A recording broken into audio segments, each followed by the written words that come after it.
अस्सलामुअलैकुम वरहमतुल्लाहि वबरकातुह। धोरण 9 विषय गणित प्रकरण 4 द्विचल सुरेख समीकरण स्वाध्याय 4.3 भाग 8 तैयार करनार सैयद तस्नीम बेगम एम। આજે આપણે સ્વાધ્યાય 4.3 અંદર પ્રશ્ન નંબર 8 વિશે ચર્ચા। તો પ્રશ્ન નંબર 8 જુઓ કે યુએસએ અને કેનેડા જેવા દેશમાં તાપમાન ફેરનહીટમાં મપાય છે, ભારત જેવા દેશમાં તાપમાન સેલ્સિયસમાં મપાય છે। અહીં ફેરનહીટનું સેલ્સિયસ રૂપાંતર કરતું સુરેખ સમીકરણ આપેલ છે। તો F બરાબર 9/5 C વત્તા 32 ઉપર દર્શાવેલ સુરેખ સમીકરણમાં x અક્ષ પર સેલ્સિયસ અને y અક્ષ પર ફેરનહીટ લઈ આલેખ દોરો। જો તાપમાન 30° સેલ્સિયસ હોય તો ફેરનહીટમાં શું તાપમાન થાય? જો તાપમાન 95° ફેરનહીટ હોય તો સેલ્સિયસમાં તાપમાન કેટલું હોય? જો તાપમાન 0° સેલ્સિયસ હોય તો ફેરનહીટમાં તાપમાન કેટલું હોય? અને જો તાપમાન 0° ફેરનહીટ હોય તો સેલ્સિયસમાં તાપમાન કેટલું હોય? ફેરનહીટ અને સેલ્સિયસ સંખ્યાત્મક રીતે સમાન હોય તેવું તાપમાન હોય? જો હા તો તે શોધો। તો આપણે અહીં સુરેખ સમીકરણ આપેલું છે। પહેલો પ્રશ્ન એવો છે કે એક્સ અક્ષ પર સેલ્સિયસ અને વાય અક્ષ પર ફેરનહીટ લઈ આલેખ દોરો। તો આપણે પહેલાં આલેખ દોરવા માટે બિંદુઓ જોઈએ। તો એફ અને સી માં એફની કિંમત મૂકીએ કે સીની? તો જો સીની કિંમત મૂકીએ તો એફ મળશે અને જો એફની કિંમત મૂકીએ તો સી મળે। તો આપણે જાણીએ છીએ આપણે કોઈ પણ એક કિંમત ધારી લઈશું અને એના પરથી બિંદુઓ શોધીએ। તો પહેલું સમીકરણ જે આપેલું છે સમીકરણના અંદર આપણે બિંદુઓ મૂકતા જઈશું અને કિંમત શોધીએ। તો સમીકરણ કયું છે? તો F બરાબર 9/5 C વત્તા 32। તો અહીં પહેલાં એક્સ અક્ષ અને વાય અક્ષ આપણે એક્સયામ અને વાયયામ શોધતા છીએ। તો અહીં સેલ્સિયસ માટે એટલે કે એક્સ અક્ષ માટે સેલ્સિયસ લેવાનું છે એટલે સી સંકેત હું લખું છું અને વાય અક્ષ માટે ફેરનહીટ દર્શાવવાનું છે એટલે અહીં એફ સંકેત લખું છું। એટલે સેલ્સિયસ અને ફેરનહીટ આપણે 3 બિંદુઓ શોધીએ અને એના પરથી આલેખ દોરીશું। તો પહેલાં જો સી બરાબર સીની કિંમત 0 લઈએ તો એફ બરાબર 9/5 સી વત્તા 32 9/5 0 વત્તા 32 શૂન્યનો 9/5 સાથે ગુણાકાર એટલે 0 વત્તા 32 એટલે કે એફ બરાબર 32° આવ્યું। તો આપણે પહેલાં સી અને એક્સયામ સેલ્સિયસ છે અને વાયયામ ફેરનહીટ। તો આપણને 0 અને 32 પહેલું બિંદુ મળી ગયું સેલ્સિયસ 0 અને 32। આ રીતે આપણે બીજું બિંદુ પર શોધી શકીએ કે જો સી બરાબર આપણે લઈએ છીએ કે કેટલા લઈએ કે -15 લઈએ તો -15। જો એફ બરાબર 9/5 સી વત્તા 32 આ આપણું સમીકરણ આપેલું જ છે માટે એફ બરાબર 9/5 ગુણ્યા -15 વત્તા 32 -15 અને આ 5 અહીં -15ના છેદમાં કંઈ નથી એટલે કે 1। હવે આ 5 અને 5 તારી 15 તો કેવા 3 રહેશે -3 5 5 કટ થયા 9 ગુણ્યા -3 વત્તા 32 9 અને -3નો ગુણાકાર એટલે 9 તારી 27 -27 વત્તા 32 તો અહીં બાદબાકી થશે। બાદબાકીનો જવાબ મોટી સંખ્યાની નિશાની એટલે કેટલા વધશે 5। તો એફ બરાબર 5। તો સેલ્સિયસમાં સી -15 અને ફેરનહીટમાં 5 એટલે બીજું બિંદુ આપણને મળી ગયું -15 5। આ જ રીતે આપણે ત્રીજું બિંદુ શોધીએ કે જો સી બરાબર ધારો કે આપણે -10 લઈએ તો આપણને કેટલા મળે છે તે કે એફ બરાબર 9/5 સમીકરણમાં મૂકીએ સી વત્તા 32 9/5 ગુણ્યા -10 વત્તા 32 તો એફ બરાબર 9/5 તો ગુણ્યા તો અહીં આપણે 5 અને 5 દુ 10 એટલે અહીં -2 વધશે -2 5 5 ઉડી ગયા એટલે 9 ગુણ્યા -2 વત્તા 32 તો 9 દુ 18 કેવા 18 ઓછા 18 વત્તા 32 તો F બરાબર હવે મોટી સંખ્યાની નિશાની આવશે એટલે કેટલા વધે છે 18 અને 32 થી બાદબાકી થશે એટલે વધશે 14 એટલે CF મળી જશે C ઓછા 10 તો F 14 તો આપણે મૂકી દઈએ સેલ્સિયસ આપણે કેટલા ધારેલા હતા ઓછા 10 તો Fની કિંમત મળી આપણને 14 તો આના પરથી આપણે આલેખ દોરી શકીએ છીએ। હવે આલેખ આપણે પછી દોરીએ આલેખમાં આપણે તમને બીજા જે પ્રશ્નો આપેલા છે એ પ્રશ્નોના જવાબ આપણે પહેલાં શોધી લઈએ। તો બીજો પ્રશ્ન તમારો એવો હતો એના અંદર પહેલો પ્રશ્ન આપણે પછી કરીએ છીએ કે જો સેલ્સિયસમાં 30 ડિગ્રી સેલ્સિયસ તાપમાન હોય તો ફેરનહીટમાં શું તાપમાન થાય તો અહીં સેલ્સિયસમાં એટલે C બરાબર તમને આપેલા છે 30 ડિગ્રી સેલ્સિયસમાં 30 ડિગ્રી હોય તો ફેરનહીટમાં કેટલું તાપમાન થાય તો આપણે સેલ્સિયસની કિંમત સમીકરણમાં મૂકીએ તો સમીકરણ કયું છે F બરાબર 9/5 C વત્તા 32 આપણને Fની કિંમત મળી જશે। અહીં સેલ્સિયસની કિંમત આપેલી છે તો 9/5 ગુણ્યા 30 વત્તા 32 માટે F બરાબર 9/5 તો 9 6 50 30 5 5 ગયા 9 ગુણ્યા 6 વત્તા 32 માટે F બરાબર હવે 9 અને 6નો ગુણાકાર એટલે 6 9 54 વત્તા 32 માટે F બરાબર તો આપણને બંનેનો સરવાળો કરીએ તો કેટલા મળશે 86 ડિગ્રી મળશે તો ફેરનહીટ તાપમાન આપણને મળી ગયું 86 ડિગ્રી એટલે કે સેલ્સિયસમાં અને ફેરનહીટમાં તાપમાન જો સેલ્સિયસ 30° હોય તો આપણને ફેરનહીટ કેટલા મળે છે 86 ડિગ્રી સેલ્સિયસ। આ જ રીતે તમારો ત્રીજો પ્રશ્ન જે છે એની ગણતરી કરીએ તો ત્રીજો પ્રશ્નની ગણતરી જો તાપમાન કેટલું આપ્યું છે 95 ફેરનહીટ તો Fની કિંમત આપેલી છે 95 ડિગ્રી તો સેલ્સિયસમાં તાપમાન કેટલું તો આપણે C શોધવાના છે તો સમીકરણ આપણું જે છે તે જ રહેવા દઈશું F બરાબર /5 C વત્તા 32 હવે અહીં 95 એ ફેરનહીટની કિંમત આપેલી છે એટલે ત્યાં 95 મૂકી દઈશું 9/5 C વત્તા 32 માટે હવે આપણે સેલ્સિયસ શોધવાનું છે એટલે આ C ને કરતા બનાવીશું વત્તા 32 આ તરફ છે બરાબરની આ તરફ આવે એટલે ઓછા 32 95 ઓછા 32 બરાબર 9/5 ગુણ્યા C હવે 95માંથી 32 જાય તો 5માંથી 2 જાય તો કેટલા વધશે 3 અને 9માંથી 3 જાય તો 63 બરાબર 9/5 ગુણ્યા C હવે 5 અહીં છેદમાં છે બરાબરની આ તરફ જાય તો અંશમાં અને 9 અંશમાં છે તો બરાબરની આ તરફ જાય તો છેદમાં એટલે કે ક્રોસ ગુણાકાર થાય તો 63 ગુણ્યા 5/9 અહીં આ છેદમાં આવ્યું અને આ અંશમાં જાય હંમેશા યાદ રાખવાનું છે ક્રોસ ગુણાકાર થાય હવે 6 9 63 તો 6 અને 5નો આપણે ગુણાકાર કરીશું તો તમને કેટલા મળે છે 6 50 અહીં 7 9 63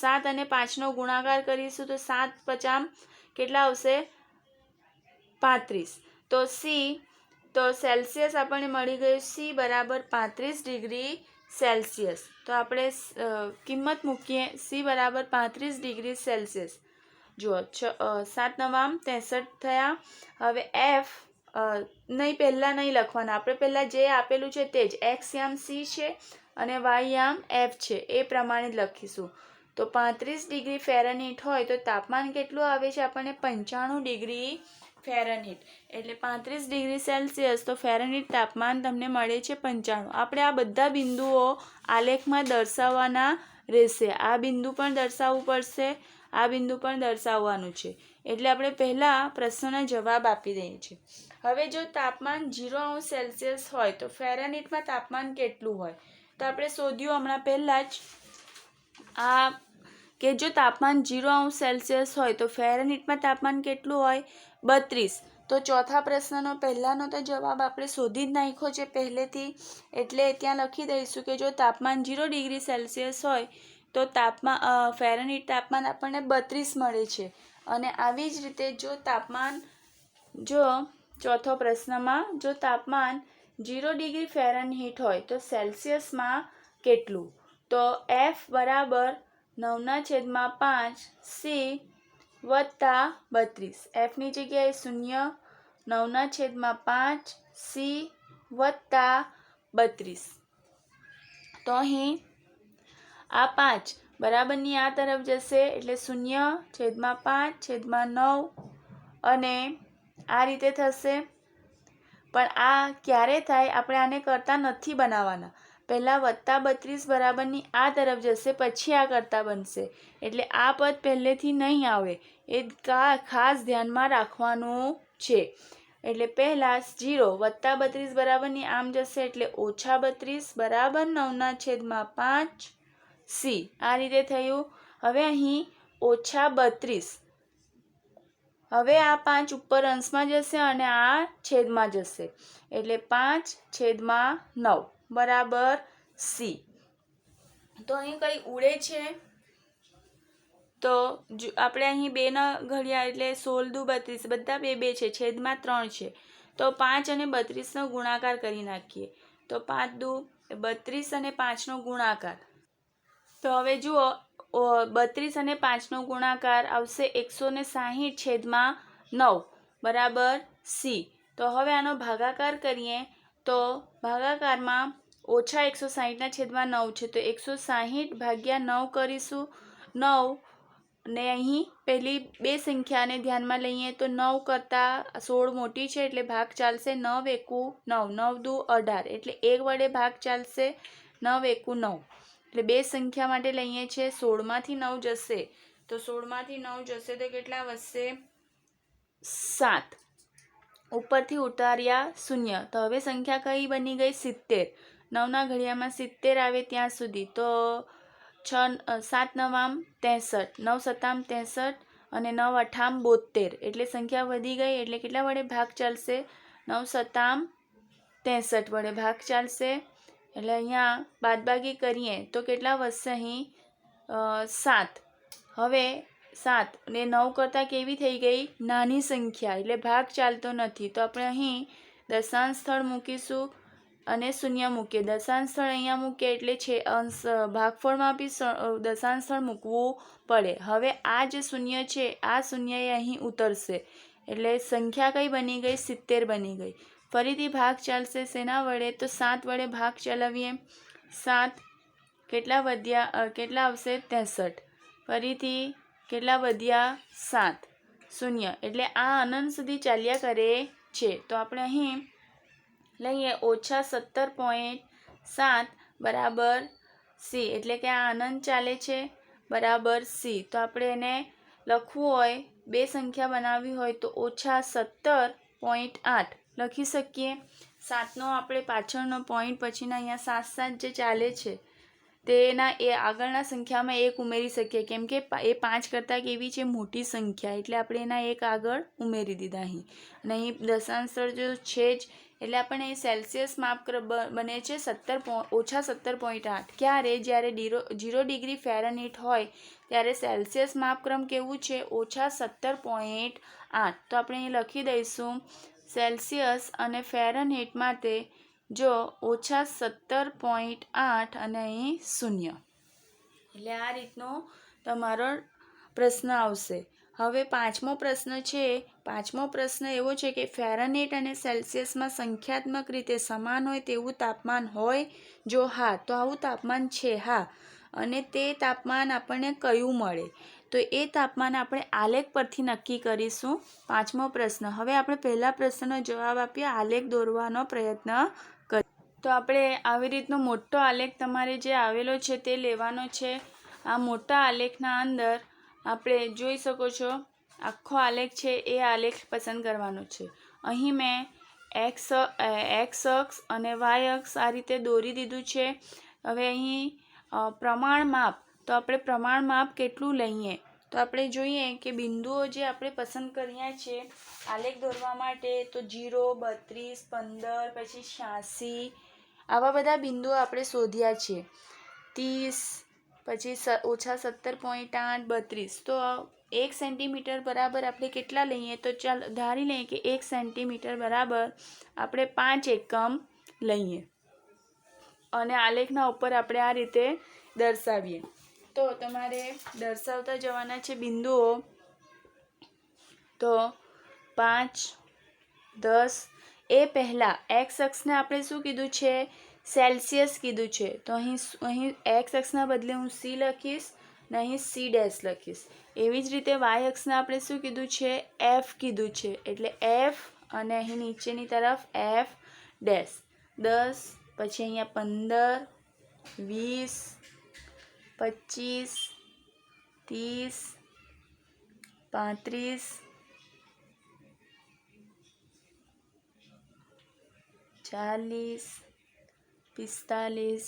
આ જ રીતે અહીં -5, -10, -15, -20, -25, -30, -35, -40, -45. આપણે વાય અક્ષ એફ એટલે કે વાય અક્ષના ઉપરની તરફ પણ 5 એકમ જ લઈશું. 5, 10, 15, 20, 25, 30, 35, 40, 45, 50, 60, 65, 70, 75, 80, પછી 85, 90, 5, 10, 15, 20, 25, 30, 35, 40, 45, 50, પછી અહીંયા આવશે 55, પછી 65, 70 એટલે કે અહીં 55, પછી 60, 65, 65 પછી 70, 75, 80, 85 આ રીતના આવશે. એવી જ રીતે અહીં નીચેની તરફ -5, -10, -15, -20, પછી -25, -30, -35, -40 તમને અહીંયા મળે છે. -5, 10, 15, 20, 25, 30, 35, 40 અને આપણે ઉપરની તરફ એ રીતે દર્શાવી દીધા. હવે આપણે જે પહેલું બિંદુ શોધેલું હતું, પહેલું બિંદુ કયું હતું? એક્સ યામ 0 અને વાય યામ 32. તો વાય યામ 32, તો અહીં 30, પછી પહેલી લીટી 31, બીજી લીટી 32, ત્રીજી 34 અને છેલ્લી પાંચમી 35 આવી ગઈ છે. 31, 32, 33, 34 અને 35. તો 32 ક્યાં આવશે? તો 30 પછીની બે પહેલી લીટી અને 0 એટલે કે અહીં બિંદુ બરોબર અહીંયા આવશે. અહીંયા લખી દઈશું 0, 32 મળી ગયું. હવે આ જ રીતે -15, તો એક્સ યામ -15 અને વાય યામ 5. તો વાય અક્ષના ઉપર 5 ઉપરની તરફ છે, પણ કેવા 5 લેવાના? +5. એટલે અહીં બિંદુ મળી ગયું -15, 5. આ જ રીતે -10 અને 14. તો એક્સ યામ -10 અને વાય યામ 14. તો બિંદુ આપણને અહીંયા મળે છે.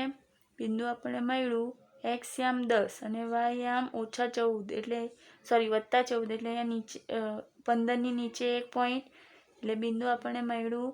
આપણે લખી દઈએ -10, 14. હવે બીજા પ્રશ્નમાં આપણે શોધેલું હતું તે કે સેલ્સિયસ તાપમાન 30 હોય તો ફેરનહીટ તાપમાન 86. તો સેલ્સિયસ તાપમાન 30 અને ફેરનહીટ તાપમાન 86. તો અહીં આપણે ફેરનહીટ તાપમાન જો અહીંયા 80 છે અને અહીંયા 85, 85ની ઉપર 1 પોઈન્ટ આવશે. તો 30થી આપણે જોતા જઈએ તો 30થી તમને અહીંયા આના ઉપર 1 પોઈન્ટ મળશે, જે દર્શાવે છે કયું તાપમાન 30 અને 86. આ જ રીતે આપણે બીજું દર્શાવીએ કે જો ફેરનહીટ તાપમાન 95 ડિગ્રી હોય તો તેના પરથી સેલ્સિયસ તાપમાન 35, તો સેલ્સિયસ તાપમાન 35 અને ફેરનહીટ તાપમાન 95, તો એ પોઈન્ટ આના ઉપર આવશે. આપણે આલેખ થોડો નીચેની તરફ દોરીએ તો આપણને એ ઉપરનું બિંદુ મળશે. એટલે આપણે નહીં પણ આમાં લખીએ તો પણ ચાલશે. હવે આ જ રીતે જો તાપમાન 0 ડિગ્રી સેલ્સિયસ હોય તો ફેરનહીટમાં આપણે 32 શોધી નાખ્યું. હવે જો તાપમાન 0 ડિગ્રી ફેરનહીટ હોય તો સેલ્સિયસ તાપમાન -17.8, તો -17.8 તમને ક્યાં મળશે? તો અહીં 15 છે. 15 પછીનો પહેલો કાપો 16, 16 પછીનો પહેલો કાપો 17, 17 પછી 18, તેની વચ્ચે 17 અને 18ની વચ્ચે બરોબર મધ્યમાં આપણને -17.8 મળશે. અને એ આપણે અહીંયા દર્શાવીએ અને એનો ફેરનહીટ તો 0 છે એટલે અહીં આ બિંદુ મળી ગયું. બિંદુ લખીએ -17.8 અને 0. ચાલો આ રીતે આપણે હવે આમાંથી રેખા પસાર કરીએ. તો બરોબર મોટી ફૂટપટ્ટી મૂકીને રેખા દોરીશું.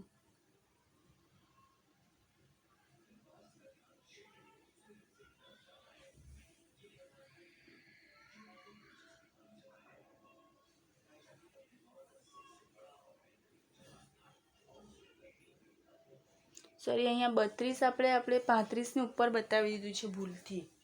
તો અહીં આ બિંદુ મેં ખોટું બતાવ્યું છે. 32 અહીંયા આવશે. આવ્યું 0, 32. મેં 35ની ઉપર બતાવી દીધેલું, એ ખોટું છે. 30ની ઉપર પહેલું અને આ 35 અને 36, 37 પર. એટલે આ રીતે જોઈ લેવાનું, ટેલી કરી લેવાનું. હવે આલેખમાં દોરીએ આપણે બરોબર વ્યવસ્થિત, તો બધા બિંદુઓ પસાર થાય છે.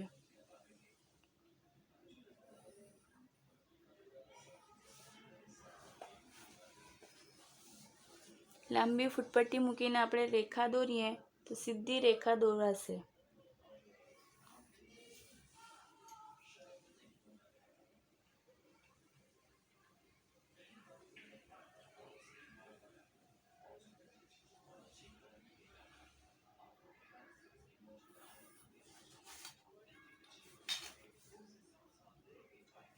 તો હવે રેખાને નામ આપી દઈએ. રેખાને આપણે જે સમીકરણ છે, સમીકરણ કયું હતું તે સમીકરણને નામ આપી દેવાનું કે F = 9/5 C + 32. હવે આપણો આ રીતનો પહેલો પ્રશ્ન પૂર્ણ થયો. બીજો પ્રશ્ન જે છે, બીજા પ્રશ્નમાં આજનો 5મો પ્રશ્ન કે ફેરનહીટ અને સેલ્સિયસ સંખ્યાત્મક રીતે સમાન હોય તેવું તાપમાન હોય તો હા છે, અને તે તાપમાન કયું છે? તો તે તાપમાન તમે અહીં જુઓ કે અહીં -40, એ -40 શું છે? સેલ્સિયસ તાપમાન છે. અને ફેરનહીટ તાપમાન જુઓ -40. બંને અહીંયા મળે છે. -40 અને -40 એ આ સમીકરણનું સમાધાન કરે છે. એટલે આ સેલ્સિયસ તાપમાન પણ -40 છે અને ફેરનહીટ તાપમાન પણ -40 છે. અને એ ક્યાં આવેલું છે? સમીકરણના ઉપર આવેલું છે. મતલબ કે બંને કેવું છે? સાચું તાપમાન આપણને મળે છે. તો હા, ફેરનહીટ અને સેલ્સિયસમાં સંખ્યાત્મક રીતે સમાન હોય તેવું તાપમાન મળે છે. તો તે કયું છે? -40, -40. આ 5મા પ્રશ્નનો જવાબ છે. એટલે તમે આ રીતે આલેખ દોરો છો તો ત્યારે અહીંયા આ રીતે પસાર થતું હોવું જોઈએ. આપણે પહેલેથી એને બિંદુ નહીં શોધેલું, પછીથી શોધ્યું. એટલે તમને અહીં ખ્યાલ આવી ગયો. ચાલો, all of you, thank you. આગળનો સ્વાધ્યાય આપણે પછીના વિડીયોમાં જોઈશું.